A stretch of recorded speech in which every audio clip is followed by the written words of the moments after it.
We interrupt this program to bring you a special report. There's a reason why I talk about blockchain, cryptocurrency, metaverse, NFTs, the whole technological massive shift taking place now. You just know how to hide. It's bigger than me. It's bigger than you. It's bigger than all of us. It's beyond us. Me, And I don't have that part. if not The bad guy. for the details, people will be more interested. It's kind of complicated. It's a lot Will of I make you new terminology with good? repetitious getting familiar with by studying, maybe. Who still reads? A cultural shift happening that's just fascinating if you're a human, because there's a turning point that's going to change our lives forever in how we interact with everybody around us, and the opportunity to actually fix everything we don't like. The majority, the common people in the world, not a part of the 1%, not a part of a bureaucracy or some kind of autocracy and political status we become obsequious to because illusion of some kind of procedure that's supposed to favor us by giving us an option, the lesser of two evils most of the time. This Good? technology gives us a chance to put ourselves on the same kind of platform politicians have. He was still friends with a guy who worked at Advanced Micro Devices, AMD. So he continued to sort of cultivate these people. Some of them he actually had real friendships with. The FBI continued to gather more names.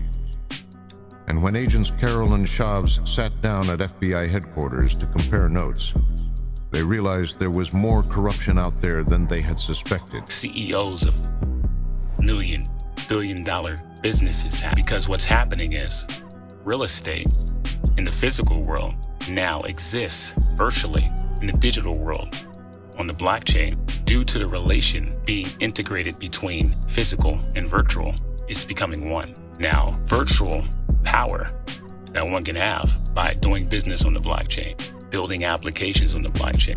We can do all those things utilizing this new technology, a currency and dApps, oracles, and smart contracts, which is all virtual versions of what we have in this world, but more efficient. They say code is law on the blockchain. So if you program something like a smart contract, we realized that they had a large network of insiders and other funds that were willing to engage with them. How large? Significant. We're talking 10 funds, 20 funds? It was a lot of funds. It was a lot of funds. What did you say amongst yourselves? What did you think you were onto here?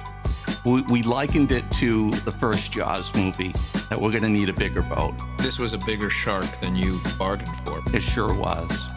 I do this a lot. I try to explain the definition of what I'm talking about as I'm talking about it, because generally this show is not for crypto enthusiasts or those already familiar with blockchain, but it can be dropping some kind of insight that I think is valuable. But a lot of people, I think, missing out on this exciting moment to witness it and be aware of what's going on and how things are changing in such a massive way is amazing in itself. It's like looking at the solar system. You are alive right now. It's amazing. Having the ability to participate in a shift that enables us to have more of an interaction with the world, because some people say, hey, why do I want to go into a digital metaverse kind of world? And that it is based on what I like to call the 4 C's.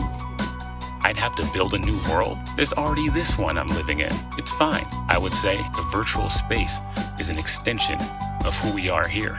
If you send an email to anybody, ever, if you sign a document online, ever, you're already participating. Sure was. If you've ever seen a television, you're already participating. Anything that takes your consciousness to the awareness of what's going on around us, you're already participating. The virtual world, the internet, is an extension of who we are, and it gives us back to ourselves. So if somebody says that's a bad space, or maybe you have bad thoughts and you don't like them, essentially you need to fix yourself. It must be clear, correct, concise, and complete. 4 C's plus A for appropriate and style. As you know, I'm co-founder of the first African-owned and viable cryptocurrency and blockchain. I hope that people see what we're doing. It's not only about a Bad guy. group or race of people. Statistically, I mean, so you can point your... taking the people Let's say that's... who have been underserved due to historical defects that have trickled down through years, that have set us back by the consequences of those actions, fixing it, allowing us to be inclusive in a macroeconomic decision making so we can assist bringing together of everyone. If I'm hurt, there's only so much I can do to help you if you need help. But if we're all healthy together, then we can fight the real enemy. See, I love America. I love the world. But sometimes the people in charge, Let's say that's the bad guy. they can do a lot better. Blockchain technology allows decentralized commerce, Good. meaning everything we do now insofar as business and fun, we can do that without being supervised. So if you think something is unfair, and I'm not saying this isn't political, this isn't financial advice, this isn't any of that, merely stating the most common complaints and common thoughts that the common man has. The world is run by the uncommon few that rule over the common, such a stratification of groups of people with a distance between that we can't even relate to certain kinds of people. That's why process over people and institutions don't understand the relevance of our lives and what we need now. There's homeless people running around the streets of Los Angeles right now, throwing up on themselves and shitting on the concrete. A decent homeless shelter, they say. Billions of dollars have gone into the city to fix homelessness. Ha! You can't tell. We've been lied to somewhere. I'm willing to entertain this. I think the government can be good. That's the bad guy. Because we need supervision. Humans need order, structure. But sometimes certain things in an infrastructure don't get distributed correctly, so they don't reach the maximum effect for that kind of policy. For example, That's the bad guy. you have so many people that still have not got their income tax check. I'm one of them, I can relate. So online you can go and there's communities of people complaining about, where's my income tax check? It's been a And year. then you come to find out they didn't have the infrastructure to administer that much money to that amount of people at one time. So it's spread out like a amortization of some sort. Think about it like this. If the country is in debt, there's mismanagement happening on major levels of political office that is untrustworthy to put faith in, to dictate the destiny of our lives on a day-to-day basis, especially when you hear about the extortion and the money and major tax cuts that major corporations get easily. When it comes to the common man, nothing easy happens. Easy can be subjective, but again, I'm going by the general consensus. We don't live like the people making the laws for us. We live according to the rules that they set for us as a standard to live by. When we want to change something, we have to go through a strenuous process to even maybe make it happen. Who gets the final say at the end of the day? bad guy. See, people want to break down politics and they want to say, oh, Point your... this is happening because of the Democrats. Oh, this is happening because of the Republicans. No. People are people and they're going to do what they do.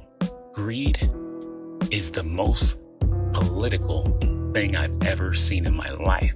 If that wasn't true, why do the Republicans and Democrats in the White House integrate themselves with each other and shake hands with each other at the end of the day? We are subjected to the agreements made with that handshaking because we don't do anything about it. When those doors close in Congress, in the White House, what kind of conversations are they having that we don't know about? I'm speaking vague now because this is something I feel is coming from my heart and everybody can relate to on some level. I provide solutions. I'm no expert, but I provide solutions from my idea of how I think things should be, and that's what I'm here for, a voice. what I hear and what I'm talking about right now, most people aren't. They're afraid. It's interesting when you speak truth for what things are without the labels, without the professions, just the naked being I say that's the to the core. How you address that. How shook people get. See people. I hear you. Only talk to your spirit. Intellectually, we can dance with that, but there's certain things internally that you have to experience and process to make an awareness happen for a hope for change.